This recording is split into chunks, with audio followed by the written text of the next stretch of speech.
Reality جسے ہم کہتے ہیں یا حقیقت جسے ہم کہتے ہیں، تو حقیقت کو پہچاننے کے لیے یا حقیقت کو جاننے کے لیے یا حقیقت تک پہنچنے کے لیے لفظوں کی حقیقت کو کھولنا ضروری ہے۔ وہ انسان جو لفظوں کی حقیقت کو دریافت کرنے میں فکر مند نہیں ہے، وہ حقیقت تک نہیں پہنچ سکے گا۔ لفظوں کی حقیقت کا یعنی کتنا ہمارے یہاں یہ عام ہے رواج کہ ہم لفظوں پہ غور نہیں کرتے، لفظوں کے ساتھ ہمارا تعلق بہت سرسری نوعیت کا ہے، ہم لفظوں پر ٹھہرتے نہیں ہیں، ہم ایک انجانے لفظ یا انجانے ایکسپریشن کے تعاقب میں نہیں جاتے۔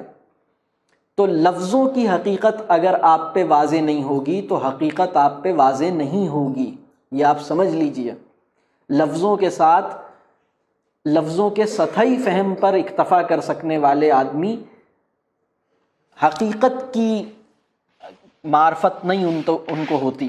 بات واضح ہو رہی ہے؟ تو حقیقت کو جاننے کے لیے لفظوں کے ساتھ آپ کو اخلاص کا معاملہ کرنا ہوگا۔ لفظوں کے ساتھ اخلاص یا وفاداری کا مطلب یہ ہے کہ اپنی زبان سے وفاداری اختیار کرنی ہوگی۔ تو ہمارا ایک پرابلم یہ ہے جس کی وجہ سے فہم دشوار ہو رہا ہے، جس کی وجہ سے بڑا تصور سمجھنا لوگوں کے لیے مشکل ہو رہا ہے، جس کی وجہ سے لوگوں کی جو امیجینیشن ہے وہ شل ہو رہی ہے، یعنی جسے میں پاور آف امیجینیشن، جسے ہم قوت متخیلہ کہہ سکتے ہیں، وہ لوگوں کی بہت ہی کمزور سی ہو گئی ہے۔ اس کی بہت بڑی وجہ یہ ہے کہ لینگویج ان کی کمزور ہے، اپنی زبان میں خستہ ہیں، بہت ہی کمزور ہیں، اپنی زبان کے اندر ان کی جڑیں گہری نہیں ہیں۔ یہ محسوس ہوتا ہے آپ کو؟ کوئی بڑا تصور، کوئی گہری بات اپنی زبان میں نہیں کر سکتے، نہیں سن سکتے، نہیں پڑھ سکتے۔ یہ پرابلم ہے یا نہیں ہے؟ ہم ادھار کی زبان میں علامہ گیری کرنے کا شوق رکھتے ہیں، یہ بہت بڑا پرابلم ہے۔ یعنی دنیا کا کوئی بڑا انٹلیکچوئل ایسا نہیں ہے جو مانگے تانگے کی زبان میں، دوسرے کی زبان میں، حاکم یا آقا کی زبان میں تو دانشوری کرے اور اپنی زبان میں کچھ بھی نہ کہہ سکے۔ یہ بہت تکلیف دہ بات ہے۔ تو زبان کے ساتھ آپ کو اپنا رشتہ گہرا کرنا ہوگا، لفظ کے ساتھ اپنا رشتہ گہرا کرنا ہوگا، اپنی زبان کو پوری اہمیت آپ کو دینی ہوگی، کیونکہ اپنی زبان کرتی کیا ہے؟ اپنی زبان جو پہلی زبان ہوتی ہے نا، وہ تفہیم کی زبان ہوتی ہے، وہ تخیل کی زبان ہوتی ہے، وہ لینگویج آف امیجینیشن اور لینگویج آف کمپریہنشن ہوتی ہے۔